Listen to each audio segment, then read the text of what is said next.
तलवार के 32 हाथ, पाश, चक्र, शूल, तोमर, गदा, परशु, मुंदर, भिंदीपाल, वज्र, कृपाण, क्षेपणी, गदा युद्ध तथा मल्ल युद्ध के दांव और पैंतरों का वर्णन। अग्निदेव कहते हैं, ब्रह्मन, भ्रांत, उद्भ्रांत, आविद्ध, आलुप्त, विलुप्त, लुप्त या श्रुत, संपात, समुदीर्ण, श्वेनपात, आकुल, उद्भत, अवधूत, सव्य, दक्षिण, अनालाक्षित, विस्फोट, करालेंद्र, महासख, विकराल, निपात, विभीषण, भयानक, समग्र, अर्ध, तृतीयांश, पाद, पादार्ध, वारीज, प्रत्यालीढ़, आलीढ़, वराह और तुलित। ये रणभूमि में दिखाए जाने वाले ढाल तलवार के 32 हाथ या चलाने के ढंग हैं, इन्हें जानना चाहिए। पराव्रत, अपाव्रत, ग्रहत, लघु, उधर्व विक्षिप्त, अधक्षिप्त, संधारित, बिंधारित, श्वेनपात, गजपात और ग्राह्य ग्राह्य। ये युद्ध में पाश फेंकने के 11 प्रकार हैं। ऋजु, आयत, विशाल, तिर्यक और भ्रामित, ये 5 कर्म व्यस्त पाश के लिए महात्माओं ने बताए हैं। छेदन, भेदन, पात, भ्रमण, शमन, विकर्तन तथा कर्तन, ये 7 कर्म चक्र के हैं। आस्फोट, श्वेदन, भेद, त्रास, आंदोली तक और आघात, ये 6 शूल के कर्म जानो। द्विजोत्तम, दृष्टिघात, भुजाघात, पार्श्वघात, रुजुपात, पक्षपात और इशुपात, ये तोमर के कार्य कहे गए हैं। विप्रवर, आहत, वृहत, प्रभुत, कमलासन, ततोर्वगार्त, नमित, वाम दक्षिण, आवृत, परावृत, पाद्वदूत, अपलौत, हंसमर्द या हंसमार्ग तथा विमर्द, ये गदा संबंधी कर्म कहे गए हैं। कराल, अवघात, दंशोपलुप्त, क्षिप्तहस्त, स्थित और शून्य, ये फरसे के कर्म समझने चाहिए। विप्रवर, ताड़न, छेदन, चूरण, प्लवन तथा घातन, ये मुदगर के कर्म हैं। संभ्रांत, संश्रांत, विश्रांत, गोविसर्ग तथा सुदर्धर, ये भिंदीपाल के कर्म हैं। और लगुड़ के भी वे ही कर्म बताए गए हैं। द्विजोत्तम, अनत्य, मध्य, पराव्रत तथा निदेशांत, ये वज्र और पट्टिश के कर्म हैं। हरण, छेदन, घात, भेदन, रक्षण, पातन तथा स्फोटन, ये कृपाण के कर्म कहे गए हैं। त्रासन, रक्षण, घात, बलोध्वरण तथा आयत, ये क्षेपणी, गोफन के कार्य कहे गए हैं। ये ही यंत्र के भी कर्म हैं। सत्यांग, अवदंश, वराहोदोत्तक, हस्तावहस्तक, आलीन, एक हस्त, अवहस्तक, द्विहस्त, बाहुपाश, कटेरेचितक, उद्गत, उरोधात, ललाटघात, भुजाविधमन, करोधूत, विमान, पादाहति, विपादिक, गात्र संलेक्षण, शांत, गात्र विपर्यक, उधर्व प्रहार, घात, गोमूत्र, सव्य, दक्षिण, पारक, तारक, दंड, गंड, कबरीबंध, आकूल, तिर्यकबंध, अपामार्ग, भीमवेग, सुदर्शन, सिंहाक्रांत, गजाक्रांत और गदर्भाक्रांत, ये गदा युद्ध के हाथ जानने चाहिए। अब मल्ल युद्ध के दांव पेंच बताए जाते हैं। आकर्षण, विकर्षण, बाहुमूल्य, ग्रीवा विपर्वर्त, सुदारुण, पृष्ठभृंग, पर्यासन, विपर्यास, पशुमार, अजाविक, पाद प्रहार, आस्फोटक, कटिरेचितक, गात्राश्लेष, स्कंदगत, महिव्याजन, उरोर ललाटाधात, विवष्टकरण, अदुधूत, अवधूत, त्रियंग मार्गगत, गजस्कंध, अवक्षेप, अपरांगमुख, देवमार्ग, अधोमार्ग, अमार्ग गमनाकुल, यष्टिघात, अवक्षेप्त, वसुधारण, जानुबंध, भुजाबंध, सुदारुण, गात्रबंध, वितृष्ट, सोदक, श्रभ्र और भुजावेष्टित। युद्ध में कवच धारण करके अस्त्र शस्त्र से संपन्न हो, हाथी आदि वाहनों पर चढ़कर उपस्थित होना चाहिए। हाथी पर उत्तम अंकुश धारण किए 2 महावत या चालक रहने चाहिए। उनमें से एक तो हाथी की गर्दन पर सवार हो और दूसरा उसके कंधे पर। इनके अतिरिक्त सवारों में 2 धनुर्धर होने चाहिए और 2 खड्गधारी। प्रत्येक रथ और हाथी की रक्षा के लिए 3-3 घुड़सवार सैनिक रहें तथा घोड़े की रक्षा के लिए 3-3 धनुर्धर पैदल सैनिक रहने चाहिए। धनुर्धर की रक्षा के लिए चर्म या ढाल लिए रहने वाले योद्धा की नियुक्ति करनी चाहिए, जो प्रत्येक शस्त्र का उसके अपने मंत्रों से पूजन करके त्रैलोक्य मोहन कवच का पाठ करने के अनंतर युद्ध में जाता है। वो शत्रुओं पर विजय पाता और भूतल की रक्षा करता है। पाठांतर के अनुसार शत्रुओं पर विजय पाता और उन्हें निश्चय ही मार गिराता है। व्यवहार शास्त्र तथा विविध व्यवहारों का वर्णन। अग्निदेव कहते हैं, वशिष्ठ, अब मैं व्यवहार का वर्णन करता हूं जो नए और अनय का विवेक प्रदान करने वाला है। उसके 4 चरण, 4 स्थान और 4 साधन बतलाए गए हैं। वो 4 का हितकारी, 4 में व्याप्त और 4 का कर्ता कहा जाता है। वो 8 अंग, 18 पद, 100 शाखा, 3 योनि, 2 अभियोग, 2 द्वार और 2 गतियों से युक्त है। धर्म, व्यवहार, चरित्र और राजशासन ये व्यवहार दर्शन के 4 चरण हैं। इनमें उत्तरोत्तर पाद, पूर्व पाद के साधन हैं। इन सब में धर्म का आधार सत्य है, व्यवहार का आधार साक्षी गवाह है, चरित्र पुरुषों के संग्रह पर आधारित है और शासन राजा की आज्ञा पर अवलंबित है। साम, दान, दंड और भेद इन 4 उपायों से साध्य होने के कारण वो 4 साधनों वाला है। चारों आश्रमों की रक्षा करने से वो चतुर्हित है। अभियोक्ता, साक्षी, सभासद और राजा इनमें एक एक चरण से उसकी स्थिति है, इसलिए उसे चतुर्व्यापी माना गया है। वो धर्म, अर्थ, यश और लोकप्रियता इन 4 की वृद्धि करने वाला होने से चतुष्कारी कहा जाता है। राजपुरुष, सभासद, शास्त्र, गणक, लेखक, स्वर्ण, अग्नि और जल इन 8 अंगों से युक्त होने के कारण वो अष्टांग है। काम, क्रोध और लोभ इन 3 कारणों से मनुष्य की इसमें प्रवृत्ति होती है, इसलिए व्यवहार को त्रियोनि कहा जाता है, क्योंकि ये तीनों ही विवाद कराने वाले हैं। अभियोग के 2 भेद हैं, शंगाभियोग और तत्वाभियोग। इसी दृष्टि से वो 2 अभियोग वाला है। शंका असत पुरुषों के संसर्ग से होती है और तत्वाभियोग होड़ा चिन्ह या प्रमाण देखने से होता है। ये 2 पक्षों से संबंधित होने के कारण 2 द्वारों वाला कहा जाता है। इसमें पूर्ववाद पक्ष और उत्तरवाद प्रतिपक्ष कहलाता है। भूत और छल इनका अनुसरण करने से ये 2 गतियों से युक्त माना जाता है। कैसा ऋण देय है, कैसा ऋण अदेय है, कौन दे, किस समय दे, किस प्रकार दे, ऋण देने की विधि या पद्धति क्या है तथा उसे लेने या वसूल करने का विधान क्या है, इन सब बातों का विचार ऋणादान कहा गया है। जब कोई मनुष्य किसी पर विश्वास करके शंका रहित होकर उसके पास अपना कोई द्रव्य धरोहर के तौर पर देता है, तब उसे विद्वान लोग निक्षेप नामक व्यवहार पद कहते हैं।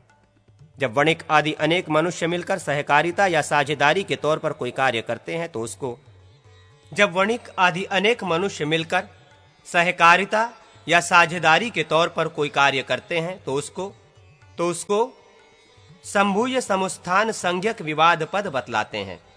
यदि कोई मनुष्य पहले विधि पूर्वक किसी द्रव्य का दान देकर पुनः उसे रख लेने की इच्छा करे तो वो दत्ता प्रदानिक नामक विवाद पद कहा जाता है। जो सेवा स्वीकार करके भी उसका संपादन नहीं करता या उपस्थित नहीं होता, उसका ये व्यवहार अभुपेत्य अशुश्रूषा नामक विवाद पद होता है। भृत्यों को वेतन देने न देने से संबंध रखने वाला विवाद वेतनान पाक्रम माना गया है। धरोहर में रखे हुए या खोए हुए पराये द्रव्य को पाकर अथवा चुराकर स्वामी के परोक्ष में बेचा जाए तो वो अस्वामी विक्रय नामक विवाद पद है। यदि कोई व्यापारी किसी पण्य द्रव्य का मूल्य लेकर विक्रय कर देने के बाद भी खरीदार को वो द्रव्य नहीं देता है तो उसको विक्री या संप्रादन नामक विवाद पद कहा जाता है।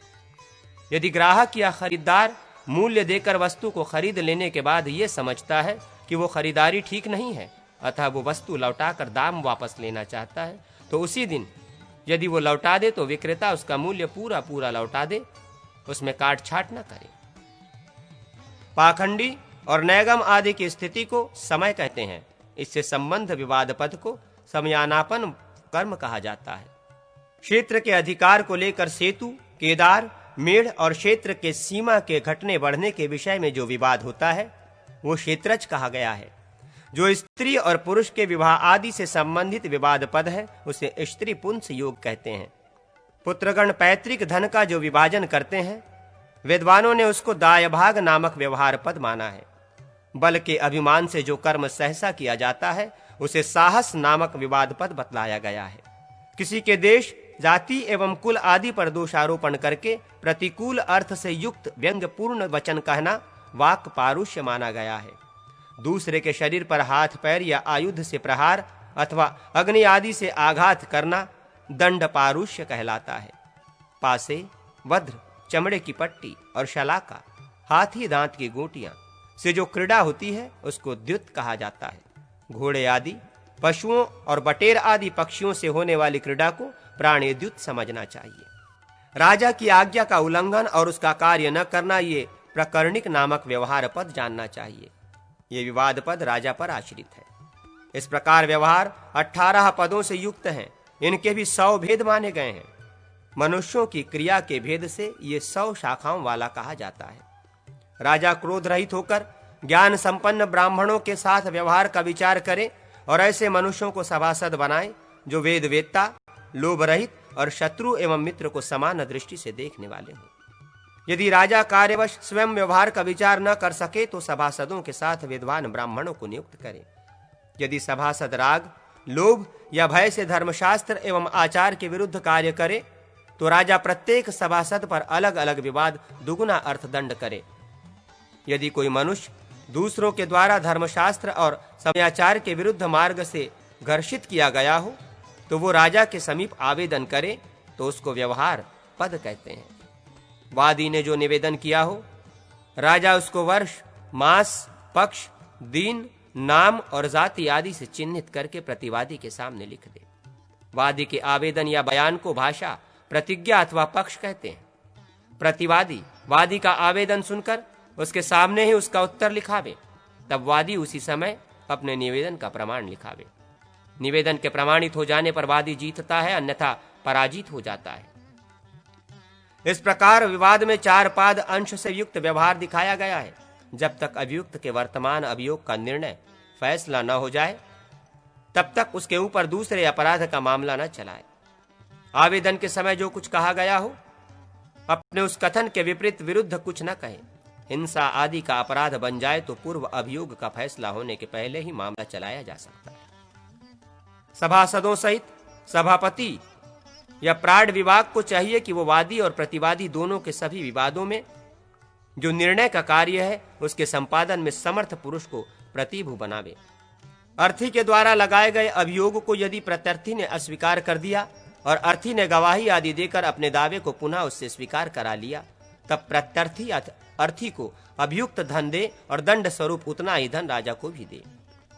यदि अर्थी अपने दावे को सिद्ध न कर सका तो स्वयं मिथ्याभियोगी झूठा मुकदमा चलाने वाला हो गया। उस दशा में वही अभियुक्त धनराशि से दूना धन राजा को अर्पित करे। हत्या या डकैती, चोरी, वाक पारुष्य, गाली गलौज, दंड पारुष्य, निर्दयता पूर्वक दी हुई मारपीट, दंड पारुष्य, निर्दयता पूर्वक की हुई मारपीट, दूध देने वाली गाय के अपहरण, अभिशाप, पातक का अभियोग, अपत्य, प्राणघात, अत्यय, प्राणघात एवं धनादिपात तथा स्त्रियों के चरित्र संबंधी विवाद प्राप्त होने पर तत्काल अपराधी से उत्तर मांगे, विलंब न करे। अन्य प्रकार के विवादों में उत्तरदान का समय वादी, प्रतिवादी, सभासद तथा प्राण विभाग की इच्छा के अनुसार रखा जा सकता है। दोषों की पहचान इस प्रकार करें। अभियोग के विषय में बयान या गवाही देते समय जो एक जगह से दूसरी जगह जाता आता है, स्थिर नहीं रह पाता, दोनों गफलर चाटता है, जिसके भाल देश में पसीना हुआ करता है, चेहरे का रंग फीका पड़ जाता है, गला सूखने से वाणी अटकने लगती है, जो बहुत तथा पूर्वा पर विरुद्ध बातें कहा करता है, जो दूसरे की बात का ठीक ठीक उत्तर नहीं दे पाता और किसी से दृष्टि नहीं मिला पाता है, जो होठ टेढ़े मेढ़े किया करता है, इस प्रकार जो स्वभाव से ही मन वाणी, शरीर तथा क्रिया संबंधी विकार को प्राप्त होता है वो दुष्ट कहा गया है। जो संदिग्ध अर्थ को जिसे अर्धमण ने अस्वीकार कर दिया है बिना किसी साधन के मनमाने ढंग से सिद्ध करने की चेष्टा करता है, तथा जो राजा के बुलाने पर उसके समक्ष कुछ भी नहीं कह पाता वो भी हीन और दंडनीय माना गया है। दोनों वादियों के पक्षों के साधक साक्ष्य मिलने पर संभव हो तो पूर्ववादी के साक्षियों से ही पूछे, अर्थात उन्हीं की गवाही ले।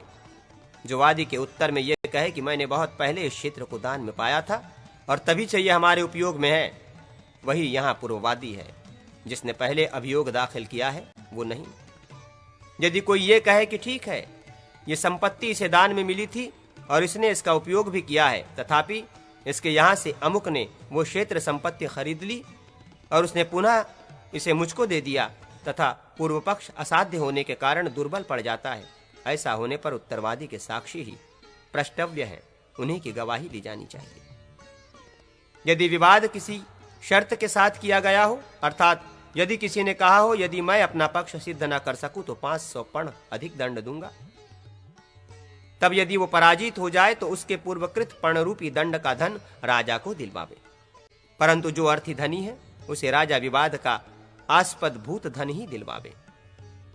राजा छल छोड़कर वास्तविकता का आश्रय ले व्यवहारों का अंतिम निर्णय करे। यथार्थ वस्तु भी यदि लेखबद्ध न हुई हो तो व्यवहार में वो पराजय का कारण बनती है। सुवर्ण, रजत और वस्त्र आदि अनेक वस्तुएं अर्थी के द्वारा अभियोग पत्र में लिखा दी गई हैं। प्रत्यर्थी उन सब को अस्वीकार कर देता है। उस दशा में यदि साक्षी आदि के प्रमाण से एक वस्तु को भी प्रत्यर्थी ने स्वीकार कर लिया, तब राजा उसके अभियोग पत्र में लिखित सारी वस्तुएं दिलवाए। यदि कोई वस्तु पहले नहीं लिखाई गई और बाद में उसकी भी वस्तु सूची में चर्चा की गई हो तो उसको राजा नहीं दिलवावे। यदि दो स्मृतियों अथवा धर्मशास्त्र वचनों में परस्पर विरोध की प्रतीति होती हो तो उस विरोध को दूर करने के लिए विषय व्यवस्थापना आदि में उत्सर्गापवाद लक्षण न्याय को बलवान समझना चाहिए। एक वाक्य उत्सर्ग या सामान्य है और दूसरा अपवाद अथवा विशेष है, अतः अपवाद उत्सर्ग का बाधक हो जाता है। उस न्याय की प्रतीति कैसे हो? व्यवहार से। अन्वय व्यतिरेक लक्षण जो वृद्ध व्यवहार है उससे उक्त न्याय का अवगमन हो जाएगा। इस कथन का भी अपवाद है। अर्थशास्त्र और धर्मशास्त्र के वचनों में विरोध होने पर अर्थशास्त्र से धर्मशास्त्र ही बलवान है, ये ऋषि मुनियों की बांधी मर्यादा है। अर्थी या वादी पुरुष सप्रमाण अभियोग पत्र उपस्थित करे, ये बात पहले कही गई है। प्रमाण दो प्रकार का होता है, मानुष प्रमाण और दैविक प्रमाण। मानुष प्रमाण 3 प्रकार का होता है, वही यहाँ बताया जाता है। लिखित, भुक्ति और साक्षी, ये 3 मानुष प्रमाण कहे गए हैं। लिखित के 2 भेद हैं, शासन और चीरक। शासन का लक्षण पहले कहा गया है और चीरक का आगे बताया जाएगा। भुक्ति का अर्थ है उपभोग, कब्जा। साक्षियों के स्वरूप प्रकार आगे बताए जाएंगे। यदि मानुष प्रमाण के इन 3 भेदों में से एक की भी उपलब्धि न हो तो आगे बताए जाने वाले दिव्य प्रमाणों में से किसी एक को ग्रहण करना आवश्यक बताया जाता है। ऋण आदि समस्त विवादों में उत्तर क्रिया बलवती मानी गई है। यदि उत्तर क्रिया सिद्ध कर दी गई तो उत्तरवादी विजयी होता है और पूर्ववादी अपना पक्ष सिद्ध कर चुका हो तो भी वो हार जाता है। जैसे किसी ने सिद्ध कर दिया कि अमुक ने मुझसे 100 रुपए लिए हैं, अतः वो उतने रुपयों का देनदार है, तथापि लेने वाला यदि ये जवाब लगा दे कि मैंने लिया अवश्य था किंतु अमुक तिथि को सारे रुपए लौटा दिए थे, और यदि उत्तरदाता प्रमाण से अपना यह कथन सिद्ध कर दे तो अर्थी या पूर्ववादी पराजित हो जाता है। परंतु आधी किसी वस्तु को गिरवी रखने, प्रतिग्रह लेने अथवा खरीदने में पूर्व क्रिया ही प्रबल होती है। जैसे किसी खेत को उसके मालिक ने किसी धनी के यहाँ गिरवी रखकर उससे कुछ रुपए ले लिए, फिर उसी खेत को दूसरे से भी रुपए लेकर उसने उसके यहाँ गिरवी रख दिया। ऐसे मामलों में जहाँ पहले खेत को गिरवी रखा है उसी का स्वतत्व प्रबल माना जाएगा, दूसरे का नहीं। यदि भूमि स्वामी के देखते हुए कोई दूसरा उसकी भूमि का उपभोग करता है तो वो कुछ नहीं बोलता, तो 20 वर्षों तक ऐसा होने पर वो भूमि उसके हाथ से निकल जाती है। इसी प्रकार हाथी, घोड़े आदि धन का कोई 10 वर्ष तक उपभोग करे और स्वामी कुछ न बोले तो वो उपभोक्ता ही उस धन का स्वामी हो जाता है। पहले के स्वामी को उस धन से हाथ धोना पड़ता है। आदि, सीमा, निक्षेप संबंधी धन को जड़ और बालकों के धन को तथा उपनिधि राजा, स्त्री एवं श्रोत्रिय ब्राह्मणों के धन को छोड़कर ही पूर्वोक्त नियम लागू होता है। अर्थात इनके धन का उपभोग करने पर भी कोई उस धन का स्वामी नहीं हो सकता। आदि से लेकर श्रोत्रिय पर्यंत धन का चिरकाल से उपभोग के बल पर अपहरण करने वाले पुरुष से उस विवादास्पद धन को लेकर राजा धन के असली स्वामी को दिलवा दे, और अपहरण करने वाले से उस धन के बराबर ही दंड स्वरूप धन राजा को दिलवाया जाए, अथवा अपहरणकर्ता की शक्ति के अनुसार अधिक या कम धन भी दंड के रूप में लिया जाए। स्वत्व का हेतुभूत जो प्रतिग्रह और क्रय आदि है, उसको आगम कहते हैं। वो आगम भोग की अपेक्षा भी अधिक प्रबल माना गया है। स्वत्व का बोध कराने के लिए आगम सापेक्ष भोग ही प्रमाण है, परंतु पितामह आदि के क्रम से जिस धन का उपभोग चला आ रहा है, उसको छोड़कर अन्य प्रकार के उपभोग में ही आगम की प्रबलता है। पूर्व परंपरा प्राप्त भोग तो आगम से भी प्रबल है, परंतु जहां थोड़ा सा भी उपभोग नहीं है, उस आगम में भी कोई बल नहीं है। विशुद्ध आगम से भोग प्रमाणित होता है, जहां विशुद्ध आगम नहीं है, वो भोग प्रमाणभूत नहीं होता है। जिस पुरुष ने भूमि आदि का आगम अर्जन किया है, वही कहां से तुम्हें क्षेत्र आदि की प्राप्ति हुई, ये पूछे जाने पर लिखितादि प्रमाणों द्वारा आगम प्रतिग्रह आदि जनित अर्जन का उद्धार साधन करे, अन्यथा वो दंड का भागी होता है। उसके पुत्र अथवा पौत्र को आगम के उद्धार की आवश्यकता नहीं है, वो केवल भोग प्रमाणित करे। उसके स्वत्व की सिद्धि के लिए परंपरागत भोग ही प्रमाण है। जो अभियुक्त व्यवहार का निर्णय होने से पहले ही परलोकवासी हो जाए, उसके धन के उत्तराधिकारी पुत्र आदि लिखितादि प्रमाणों द्वारा उसके धनागम का उद्धार साधन करें, क्योंकि उस व्यवहार मामले में आगम के बिना केवल भोग प्रमाण नहीं हो सकता। जो मामले बलात्कार अथवा भय आदि उपाधि के कारण चलाए गए हों, उन्हें लौटा दें। इसी प्रकार जिसे केवल स्त्री ने चलाया हो, जो रात में प्रस्तुत किया गया हो, घर के भीतर घटित घटना से संबंध हो, अथवा गांव आदि के बाहर निर्जन स्थान में किया गया हो, तथा शत्रु ने अपने द्वेष पात्र पर कोई अभियोग लगाया हो, इस तरह के व्यवहारों को न्यायालय में विचार के लिए न लें, लौटा दें। ये भी बताते हैं कि किनका चलाया हुआ अभियोग सिद्ध नहीं होता। जो मादक द्रव्य पीकर मत्त हो गया हो, वात, पित्त, कफ, सन्निपात अथवा ग्रहावेश के कारण उन्मत्त हो, रोग आदि से पीड़ित हो, इष्ट के वियोग अथवा अनिष्ट की प्राप्ति से दुखमग्न हो, नाबालिग हो और शत्रु आदि से डरा हुआ हो, ऐसे लोगों द्वारा चलाया हुआ व्यवहार असिद्ध माना गया है। जिनका अभियुक्त वस्तु से कोई संबंध न हो, ऐसे लोगों का चलाया हुआ व्यवहार भी सिद्ध नहीं होता, विचारणीय नहीं समझा जाता। यदि किसी का चोरों द्वारा अपहृत सुवर्ण आदि धन शौल्किक टैक्स लेने वाले तथा स्थानपाल आदि राज्य कर्मचारियों को प्राप्त हो जाए और राजा को समर्पित किया जाए, तो राजा उसके स्वामी धनाधिकारी को वो धन लौटा दे। ये तभी करना चाहिए जब धन का स्वामी खोई हुई वस्तु के रूप में रंग और संख्या आदि चिन्ह बताकर उस पर अपना स्वतत्व सिद्ध कर सके। यदि वो चिन्हों द्वारा उस धन को अपना सिद्ध न कर सके, तो मिथ्यावादी होने के कारण उससे उतना ही धन दंड के रूप में वसूल करना चाहिए। राजा को चाहिए कि वह चोरों द्वारा चुराया हुआ द्रव्य उसके अधिकारी राज्य के नागरिक को लौटा दे। यदि वो नहीं लौटाता है, तो जिसका वो धन है उसका सारा पाप राजा अपने ऊपर ले लेता है। अब ऋणादान संबंधी व्यवहार पर विचार करते हैं। यदि कोई वस्तु बंधक रखकर ऋण लिया जाए, तो ऋण में लिए हुए धन का 1/80 भाग प्रतिमास ब्याज धर्म संगत होता है। अन्यथा बंधक रहित ऋण देने पर ब्राह्मणादि वर्णों के क्रम से प्रतिशत कुछ अधिक ब्याज लेना भी धर्मसम्मत है। अर्थात ब्राह्मण से जितना ले, क्षत्रिय से, वैश्य से और शूद्र से क्रमशः उससे कुछ अधिक प्रतिशत सूद या वृद्धि की रकम ली जा सकती है। ऋण के रूप में प्रयुक्त मादा पशुओं के लिए वृद्धि के रूप में उसकी संतति ही ग्राह्य है।